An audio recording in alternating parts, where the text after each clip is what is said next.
Chers étudiants, bonjour. Dans cette vidéo, on va traiter ensemble l'épreuve de rattrapage de physique 2 de juin 2016 de l'USTHB. Donc, premier exercice. Alors, deux charges ponctuelles. Premier exercice, c'est sur l'électrostatique. Deux charges ponctuelles positives identiques, QA et QB, comme vous le voyez, QA et QB, telles que QA égale QB égale Q, sont placées respectivement au point A de coordonnées moins A et 0, ici, et le point B de coordonnées A, 0, du plan XOY, où A est une constante positive, comme vous le voyez sur la figure.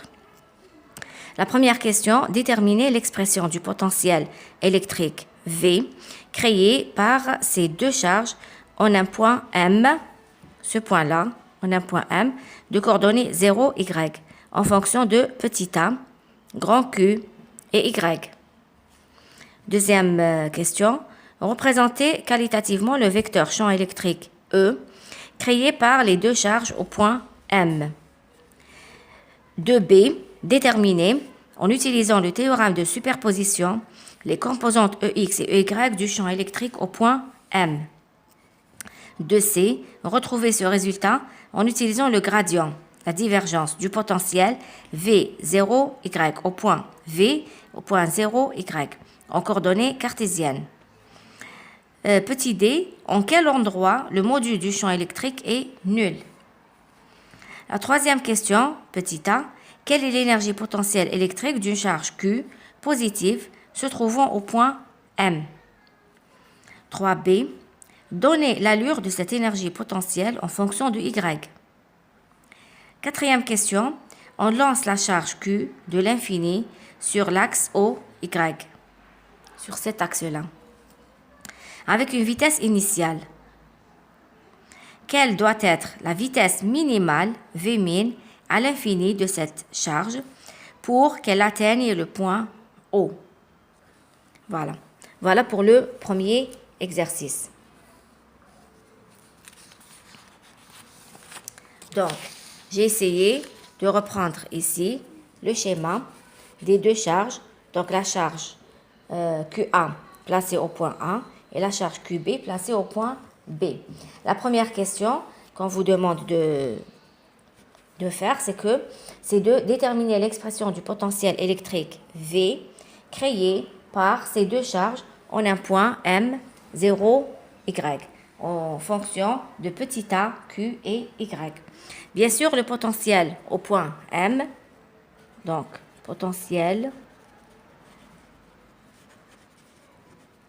au point M.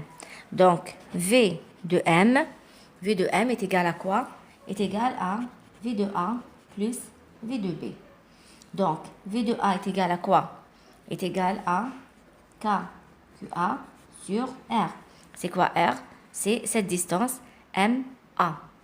Puisque le problème est complètement symétrique, donc MA est égal à MB qui est aussi égal à R. Donc, KQA sur R plus KQB sur R. Je vous ai toujours dit que le potentiel est plus facile à calculer parce que je n'ai aucun problème de repère ou là, vu que le potentiel est une grandeur algébrique. Donc, c'est égal à, puisque QA est égal à QB égal à Q, donc ce sera 2KQ sur R. R est égal à quoi? Tel que, donc, R est égal à la racine de quoi? De Y au carré plus A au carré. Donc, le potentiel V de M, 0Y est égal à 2KQ sur la racine de A au carré plus Y au carré. Ça, c'est pour la première question. La deuxième question, petit a, représenter qualitativement le vecteur champ électrique E créé par les deux charges au point M. Si on vous demande de représenter qualitativement, c'est-à-dire sans échelle. Qualitativement, c'est-à-dire sans échelle. Donc, le champ électrique au point M, et donc E est égal à quoi? Il est égal à EA plus EB. Il provient de la charge EA, de la présence de la charge EA plus la charge EB. D'accord? Donc, si je dois le représenter, la charge Q, elle est comment? Elle est positive. Ça veut dire que le champ, il est sortant. Donc, le EA, il est comme ça. La charge QB, elle est aussi positive. Donc, le champ, il est sortant. EB. Il est tout à fait clair. Bon, là, je dois ranger un peu. Il est tout à fait clair que le module de EA est égal au module de EB. D'accord? Parce que le problème est complètement symétrique. Donc, si je vais un peu rallonger l'angle, l'axe des Y. Donc, si je fais la sommation, j'aurai donc le champ E qui est comme ça. Le champ E qui est comme ça. E qui est égal à EA plus EB. Donc, on remarque que E, il est suivant l'axe Y. Il n'a pas de composante suivant l'axe des X. Donc, ça, c'est pour la deuxième question, représenter qualitativement le vecteur champ électrique. La question 2b, déterminer en utilisant le théorème de superposition les composantes EX et EY du champ électrique au point M. Les composantes du champ électrique. Donc, les composantes du champ électrique, EX et EY du champ électrique au point M. Donc, ça sera, composante du champ E. Donc, on sait que E est égal à quoi? On a déjà dit que c'est égal à EA plus EB. Donc, la première des choses pour déterminer le champ électrique, c'est d'écrire le principe de superposition. Après cela, qu'est-ce qu'on fait? Je représente le champ. C'est déjà fait. Après cela, dans une troisième étape, qu'est-ce que je fais? Je vais essayer de trouver les composantes de EA et EB suivant le repère. Je choisis un repère. Donc là, le repère, il est déjà donné. Donc ça sera I et là, ça sera J. Donc, je choisis un repère. D'accord? Et donc, le repère, ce sera celui-là. Voilà. Le repère pour déterminer les composantes de E. Après, qu'est-ce que je fais? Je vais projeter EA et projeter EB sur le repère que j'ai choisi. Donc, là, on vous donne l'angle θ. θ, bien sûr, je le retrouve ici. D'accord? θ, je le retrouve ici. Donc, EA, il a deux composantes. Une composante suivant I et une composante suivant J. La composante suivant J, quand je fais la projection, donc EA, ça c'est EAX, et là c'est EAY.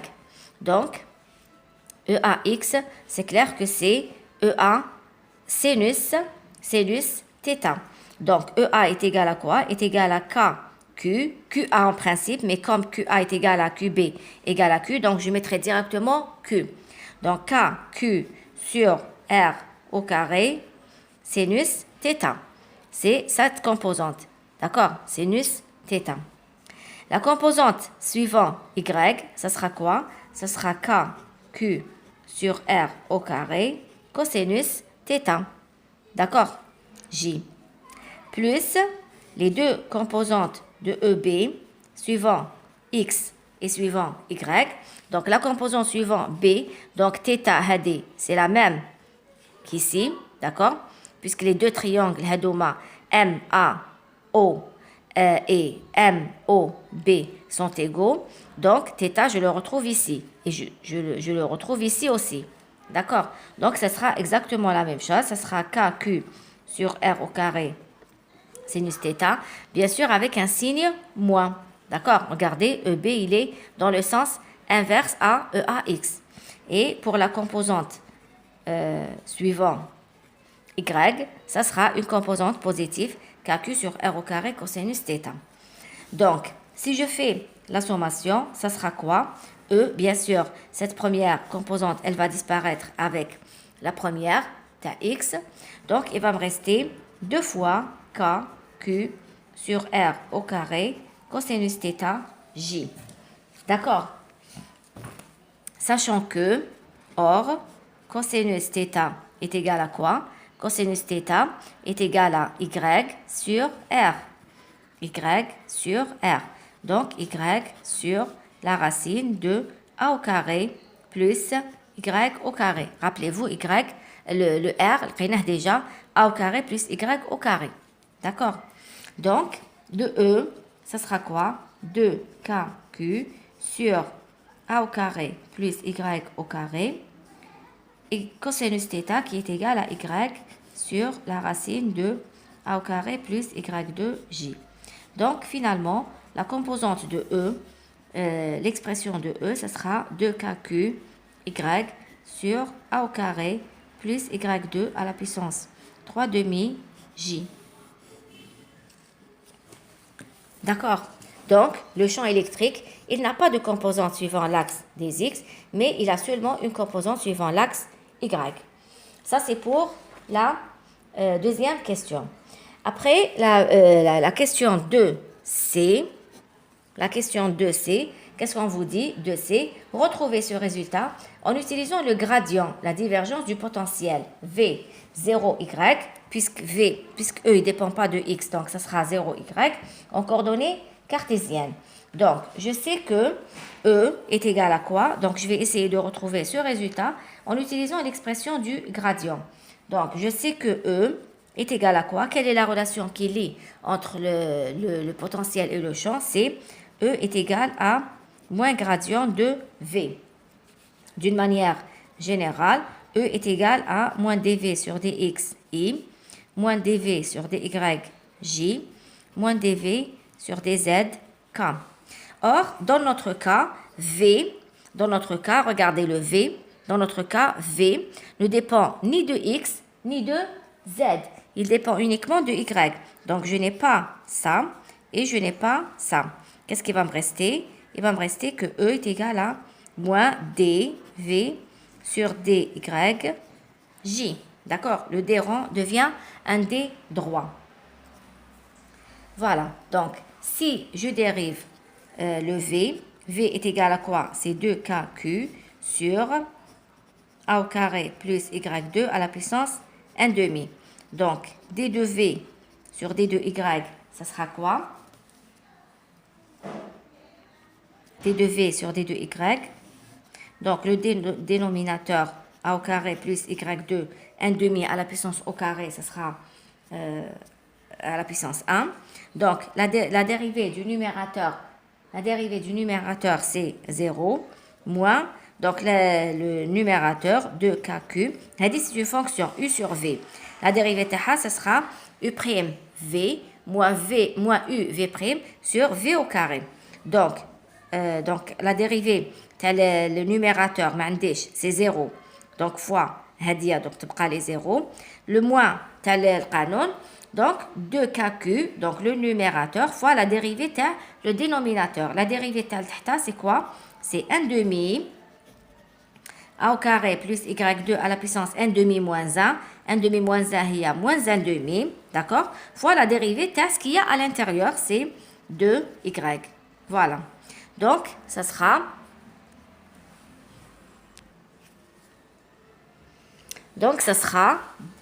dv sur dy. Donc, je continue sur par rapport à la dernière ligne. Donc, qu'est-ce que je vais faire? Regardez, je vais simplifier le 2 avec le 2.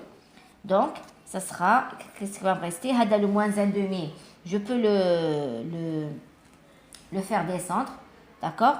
Donc, qu'est-ce qui devient? Il devient 1 demi. Donc, a au carré plus y2. Donc, regardez. Il devient a au carré plus y2 fois a au carré plus y2 à la puissance 1 demi. D'accord? Ou le fouqa, ça sera quoi? Moins, donc, 2kq y. D'accord? Parce que le 2 reste avec 2. Donc, il prend les 2kq y. Voilà. Donc, ça, c'est dv sur dy. Ça, c'est dv sur dy. Donc, E est égal à quoi? Est égal à moins dv sur dy j. Donc, E, ça sera tout simplement, le moins, le moins, ils vont disparaître. Ça sera 2kqy sur A au carré plus Y2 à la puissance 3 demi J. Et je retrouve bien l'expression qu'on avait trouvée par le principe de superposition. Voilà donc pour cette question. Donc, la question 2D, on vous dit en quel endroit le module du champ électrique est nul. En quel endroit le module du champ électrique est nul. Donc, qu'est-ce que je vais faire? Je vais étudier cette expression. Donc, E égale à 0, le module, on vous dit en quel endroit le module du champ électrique est nul. Donc, je vais m'intéresser au module E égale à 0. Quand est-ce que E est égal à 0? Lorsque 2KQY sur A au carré plus Y2 à la puissance 3 demi égale à 0. Et ça, quand est-ce que ça c'est égal à 0? Lorsque le numérateur est égal à 0, ça veut dire Y égale à 0, ou bien, puisqu'un Y dénominateur, donc ça veut dire que Y, lorsque le dénominateur peut être à l'infini. Donc Y à l'infini, une constante sur l'infini, ça me donne un 0. Donc, lorsque Y est égal à l'infini, le E, il va tendre vers 0. D'accord? Il va tendre vers 0. Par contre, lorsque Y égale à 0, je suis sûr que E est égal à 0. D'accord? Voilà. Voilà donc pour cette question. Après, on vous dit la question 3A. La question 3A, on vous dit quelle est l'énergie potentielle électrique d'une charge Q positive se trouvant au point M? Quelle est la charge Q? Quelle est, l'énergie potentielle? Donc, l'énergie potentielle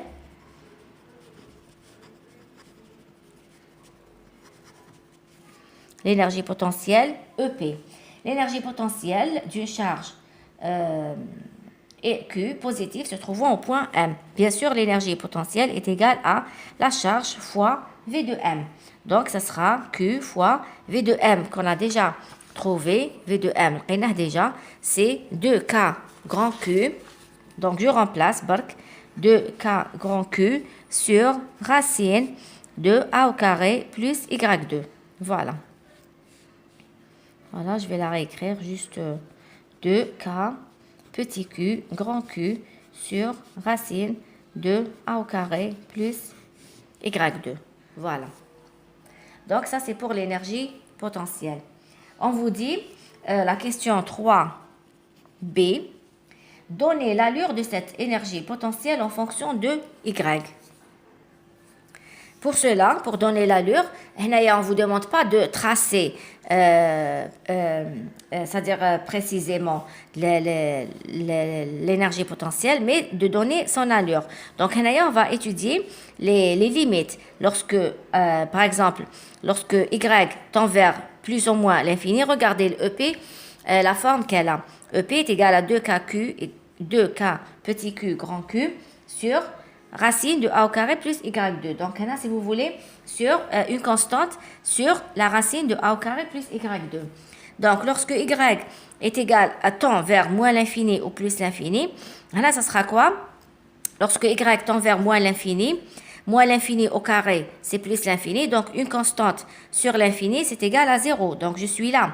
La même chose pour plus l'infini. Je suis là. D'accord? Pour Y égale moins l'infini ou plus l'infini, donc, lorsque Y tend vers moins l'infini, EP est égal à 0. EP tend vers 0. Lorsque Y tend vers plus l'infini, EP tend vers 0. D'accord? Je répète, parce que Y égale moins l'infini, donc moins l'infini au carré, c'est plus l'infini. D'accord? Tête la racine, c'est toujours l'infini. Une constante sur l'infini est égale à 0. Maintenant, lorsque Y égale à 0, le EP est égal à quoi? Est égal à 2K petit q grand Q sur Y égale à 0. Donc, racine de A au carré, ce sera A. EP est égal à 2K grand Q petit q sur A. Ça, c'est la valeur max que peut prendre l'énergie potentielle. C'est 2K petit q grand Q sur A. Donc, l'allure que j'obtiens pour l'énergie potentielle, c'est bien celle-là. Voilà. Ça, c'est pour la question 3A. Maintenant, pardon, 3b. Voilà, donner l'allure en fonction de y, voilà. Pour la quatrième et la dernière question, donc, on lance la charge Q de l'infini sur l'axe OY avec une vitesse initiale. Quelle doit être la vitesse minimale V min à l'infini de cette charge pour qu'elle atteigne le point O? Donc, qu'est-ce qu'on va faire? On va faire on va utiliser le fait que la force, donc on va déterminer la vitesse minimale de la charge, on va utiliser que le fait que la force électrique est une force conservative. Si la force elle est conservative, ça veut dire que delta de ET entre l'infini et 0 est égal à 0. L'énergie totale est conservée. L'énergie totale est égale à quoi? Est égale à l'énergie potentielle, donc plus l'énergie cinétique. Donc à l'infini qui est égale à l'énergie potentielle au point 0, au point O, plus l'énergie cinétique au point O. Voilà. Alors, on sait ici que l'énergie cinétique au point O est égale à 0. Parce qu'on vous dit, il faut que la charge atteigne le point O. Ça veut dire qu'elle va s'arrêter, elle a fait le point O, ici. La charge, elle va s'arrêter. Donc, EC de 0 est égal à 0. Et on sait que EP de l'infini est égal à 0. On vient de le voir. D'accord? L'énergie potentielle à l'infini est égale à 0. Donc, ici, on peut éliminer cette partie. Qu'est-ce qui va me rester? Il va me rester EC de l'infini. EC de l'infini qui est égal à EP au point 0. Donc, ça, c'est égal à quoi? EC de l'infini, c'est égal à 1 demi de M V min au carré, qui est égal à l'énergie potentielle. L'énergie potentielle, l'énergie potentielle au point O, au point 0, pardon, et au point O, c'est-à-dire à Y égale à 0, c'est égal à quoi? C'est égal à 2K petit q grand Q sur A. Voilà, la valeur qu'on a trouvée. Ça veut dire que V min au carré, c'est égal à 2K, plutôt K4, pardon. Donc, 4 K petit q grand Q sur A fois M. Voilà. Donc, si je prends la racine, ça sera 2 racine de K petit q grand Q sur A. M, bon, bien sûr, on a divisé par M, hein, pardon. Divisé par M. D'accord? Divisé par M, donc là, je la retrouve ici. Divisé par M. Voilà. Donc, ça, c'est pour la vitesse minimale que doit avoir une charge pour atteindre le point O. Le point O. Voilà. Donc, voilà pour le premier exercice.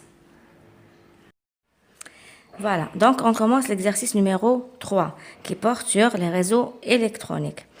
Le circuit électrique, représenté ci-dessous, comme vous le voyez ici, comprend un générateur de force électromotrice E est égal à 6 volts.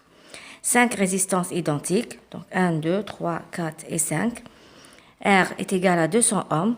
2 condensateurs C1 qui est égal à 6 microfarads et C2 qui est égal à 3 microfarads.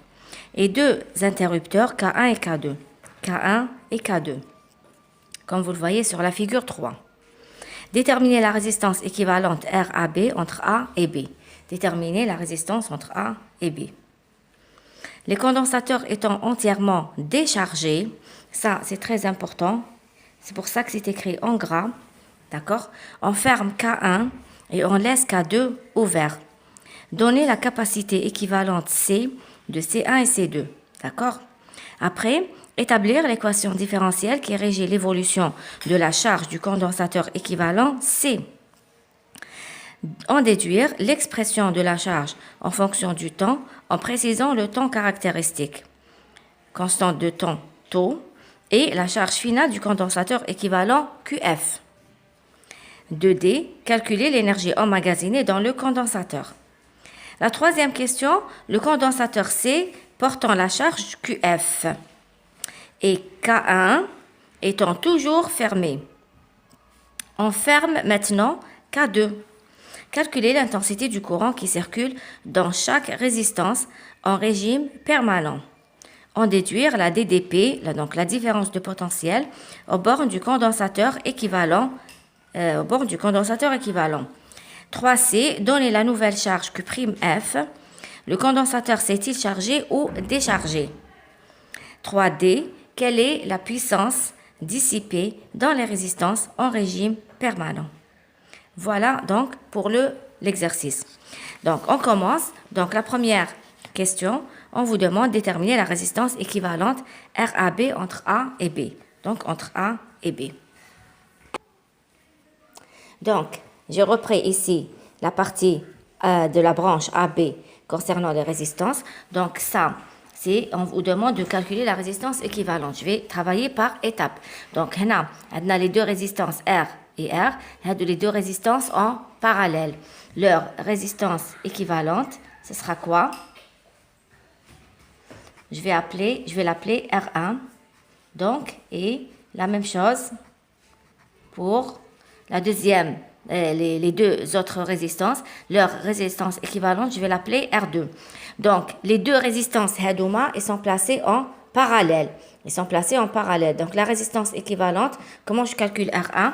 Ce sera 1 sur R1 qui est égal à 1 sur R plus 1 sur R, qui est donc égal à 2 sur R. Ça veut dire quoi? Ça veut dire que R1 est égal à R sur 2. D'accord?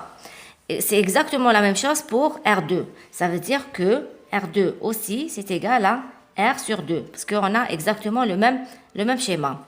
Donc, maintenant, R1 et R2 sont comment? Sont placés en série, parce qu'elles sont traversées par le même courant. Elles sont placées en série, donc leur résistance équivalente, ça sera R équivalente.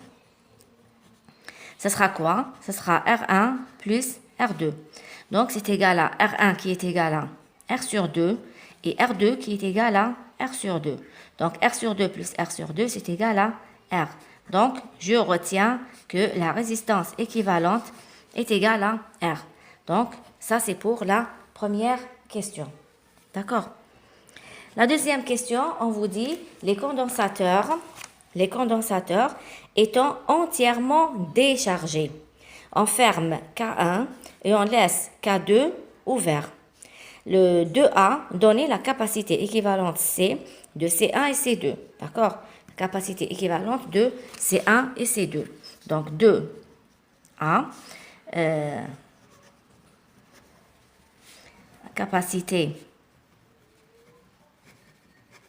équivalente, ça sera quoi? Je vais reprendre donc juste cette branche.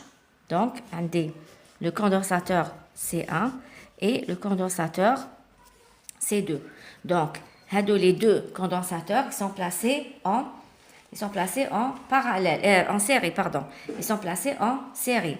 Donc, alors, on va dire C1 et C2 en série. Donc, le C équivalent, comment je le calcule? Ce sera 1 sur C équivalent qui est égal à 1 sur C1 plus 1 sur C2. Donc, 1 sur C équivalent, ce sera C1, C2, C1 plus C2. Ça veut dire que C équivalent, c'est égal à C1, C2 sur C1 plus C2. Voilà pour la résistance, la capacité équivalente. Donc, pour la question 2B, établir l'équation différentielle qui régit l'évolution de la charge du condensateur équivalent C. Donc, quand je ferme l'interrupteur K et j'ouvre l'interrupteur K2, je remplace C1 et C2 par la résistance équivalente. Donc, K2 étant ouvert, ça veut dire que je n'ai pas cette partie. Je n'ai pas toute la partie Hadi, je ne l'ai pas. Et je remplace C1 et C2 par la capacité équivalente. Et je ferme K1. Qu'est-ce que j'obtiens? J'obtiens ce circuit. D'accord? C équivalente, R et E. Là, bien sûr, ça c'est un générateur. Il va délivrer un courant I. On vous demande de établir l'équation différentielle qui régit l'évolution de la charge du condensateur. Donc là, on va écrire la loi des mailles en prenant ce sens-là comme un sens positif. Donc, ce sera alors 2b, ce sera quoi? Équation différentielle de la charge de C équivalent. Donc, ce sera moins E plus RI, moins E plus RI plus VC égale à 0. Tel que quoi? Comme les deux équations à retenir pour écrire l'équation différentielle régissant la charge ou la décharge du condensateur, c'est quoi? C'est que VC c'est égal à Q sur C et que I de T est égal à quoi? Est égal à dQ sur dt quand il s'agit de la charge d'un condensateur. Si j'avais la décharge du condensateur, j'aurais mis le signe moins. D'accord? Donc là, je vais remplacer VC et I de T par les expressions équivalentes à d'eau dans l'équation de maille. J'aurai donc, alors, R, là, je peux écrire I de T. Donc, R, I de T, c'est égal à quoi? dQ de T sur dt, plus VC qui est égal à Q de T sur C, qui est égal à E. L'équation différentielle, on connaît la forme qu'elle va avoir.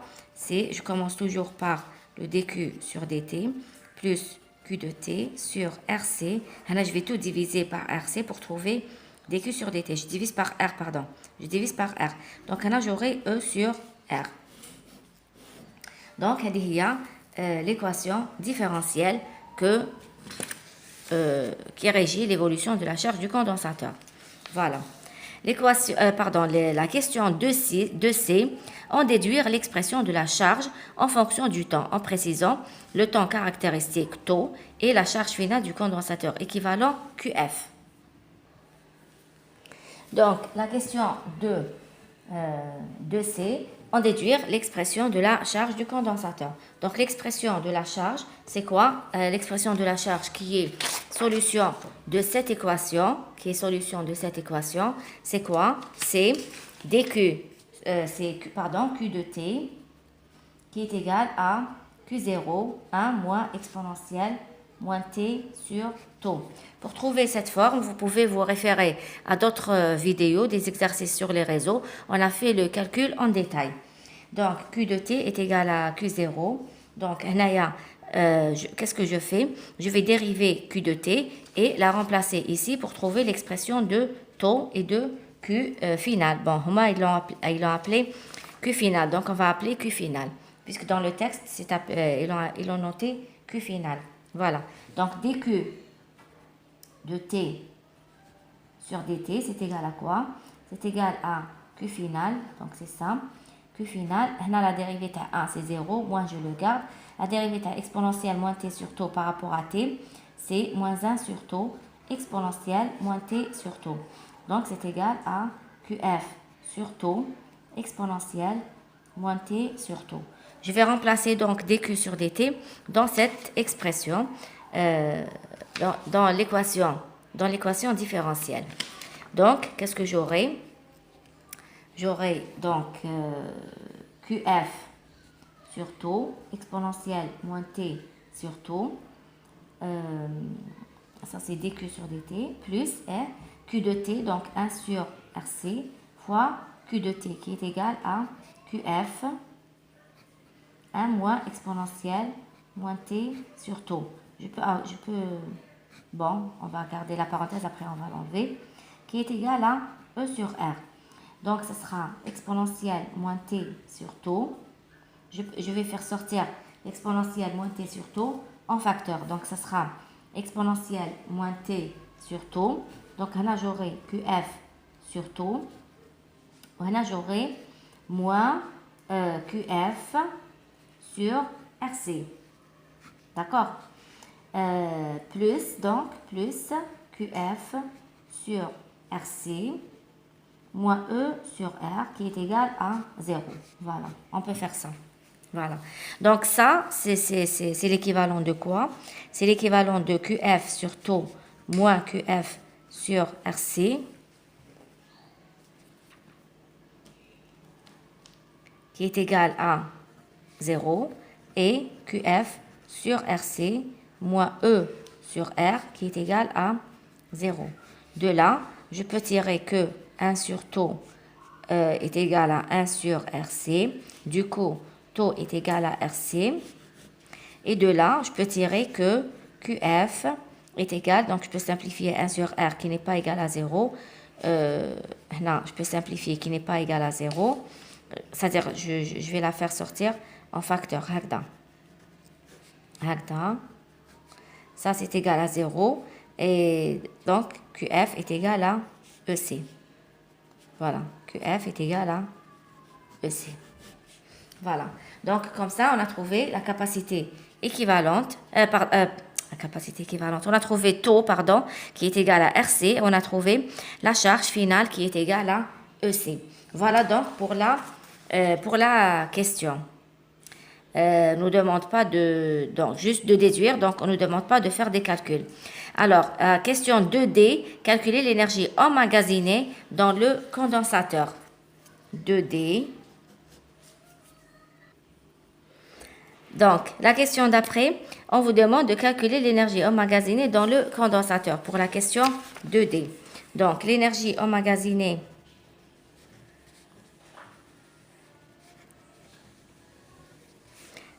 par le condensateur, ou là dans le condensateur.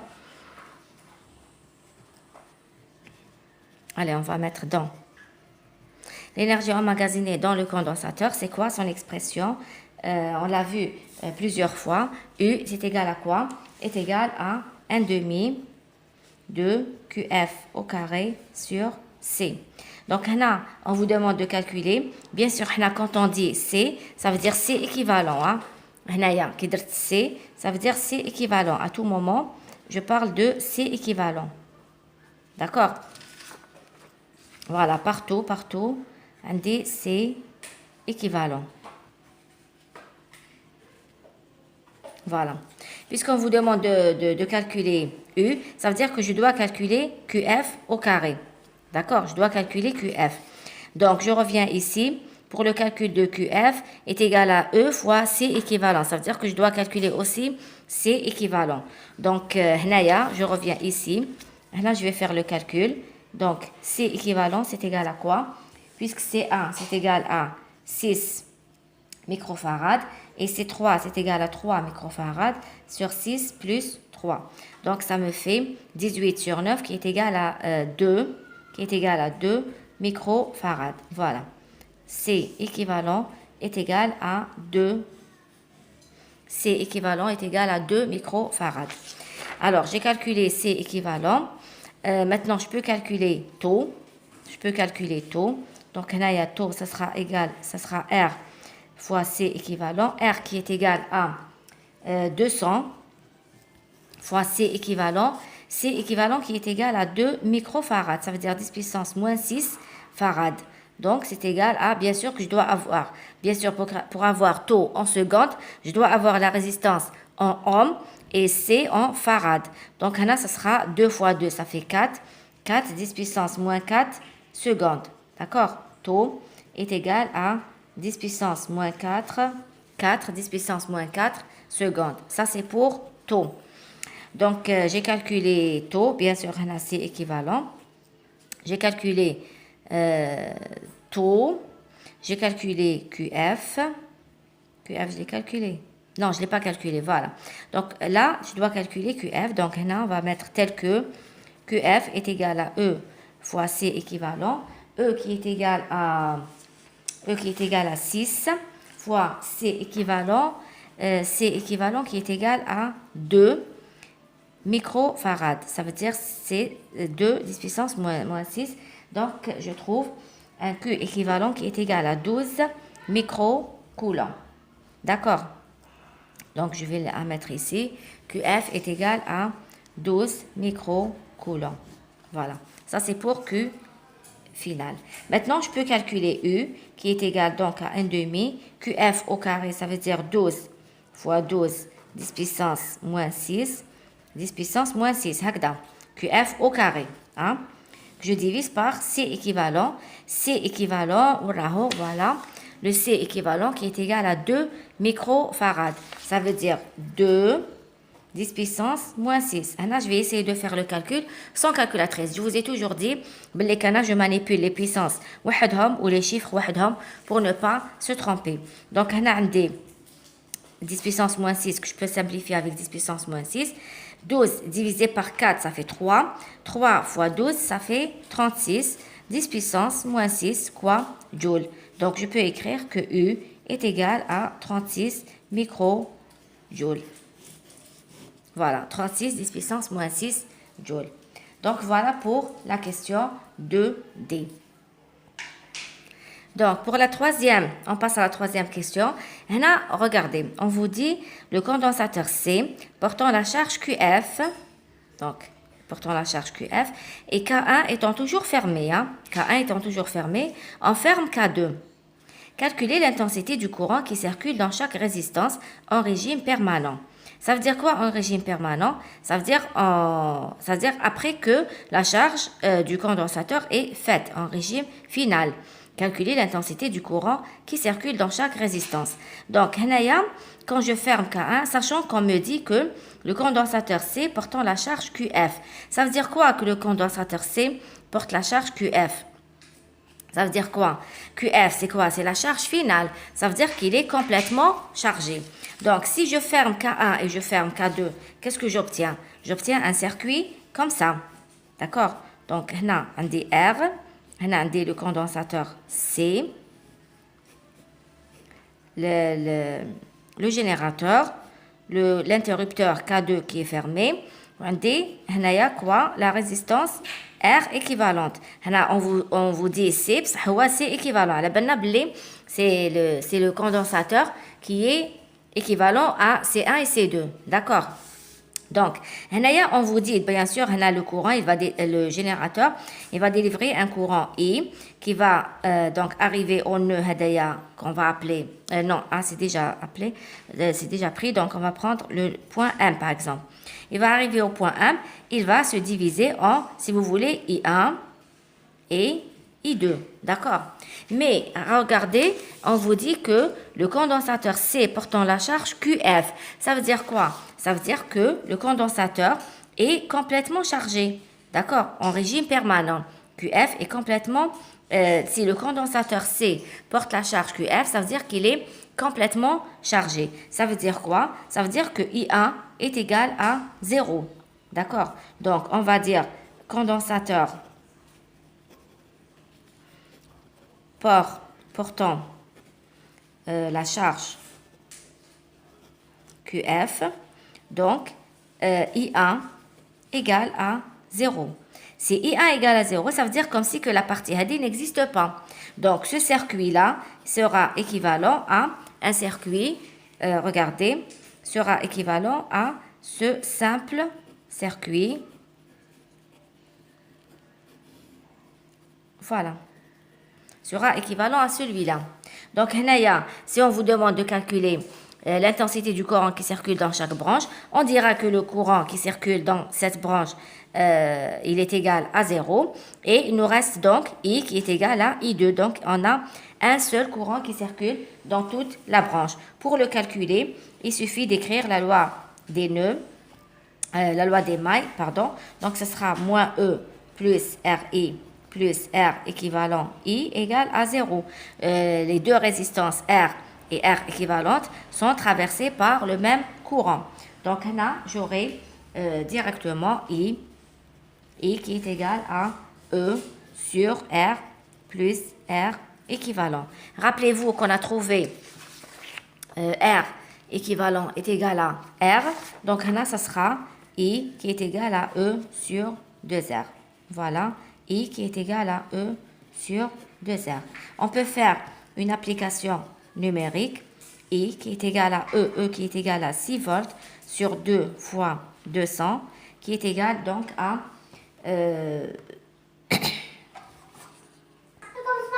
qui est égal à 1,5 10 puissance moins 2.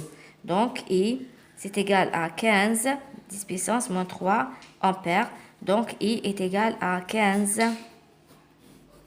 milliampères. Vous voyez ici, c'est clair. Donc, I est égal à 15 milliampères. Voilà donc pour la question 2A. Après, on vous dit, en déduire la DDP aux bornes du condensateur équivalent. La question d'après, on vous dit, la 3D, en déduire la DDP aux bornes du condensateur équivalent. Donc, le condensateur équivalent, c'est celui-là. C'est celui-là, le condensateur équivalent. On vous demande de trouver la DDP au bord du condensateur équivalent. Ça veut dire qu'on vous demande de trouver la DDP entre le point M, si vous voulez, ou le point N, que je vais noter N. Entre le point M et N. Donc, vous voyez que la DDP au bord du condensateur est égale à la DDP au bord de la résistance R équivalente. Cette résistance, R équivalente, cette résistance est traversée par le courant I. Donc, la DDP aux bornes de R est égale à quoi? Donc, ça sera, alors, VC est égal à V de R, qui est égal à R équivalente fois le courant I. Donc, ça sera 200 fois 15 milliampères, bien sûr, donc 10 puissance moins 3. 10 puissance moins 3. Donc, on a tout calcul fait. 15 fois 2, ça fait 3. 10 puissance... plutôt 30, pardon. 15 fois 2, ça fait 30. 30, 10 puissance 2.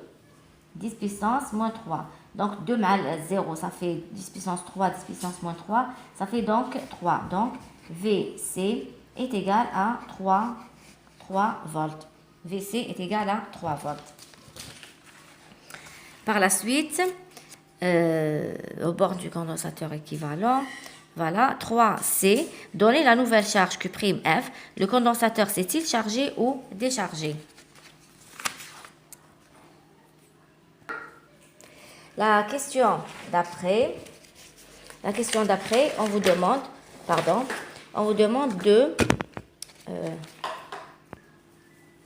la question d'après, on vous dit, plutôt la question 3C, donner la nouvelle charge Q'(F). Le condensateur s'est-il chargé ou déchargé? Donc, donner la nouvelle charge Q'(F). Comment on va calculer la nouvelle charge Q'(F)? On a déjà calculé VC. On sait que Q'(F) c'est égal à VC fois C. On sait que Q, d'une manière générale, la charge est égale au potentiel fois la capacité. Donc, pour calculer la charge finale, je la calcule avec la nouvelle DDP au bord du condensateur. Donc, VC, c'est égal à 3, ou C, bien sûr, je parle du C équivalent. C équivalent, voilà, 2 microfarads. Donc, 2 10 puissance moins 6. Donc, là, j'aurai 6 microcoulombs. Voilà.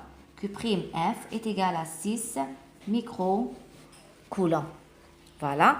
Maintenant, on vous dit, le condensateur s'est-il chargé ou déchargé, puisque je connais l'ancienne charge qui est égale à 12 microcoulombs, je connais l'ancienne charge 12 microcoulombs et je connais la nouvelle charge. Je fais la différence pour savoir est-ce qu'il a acquis une charge ou là il a perdu une charge.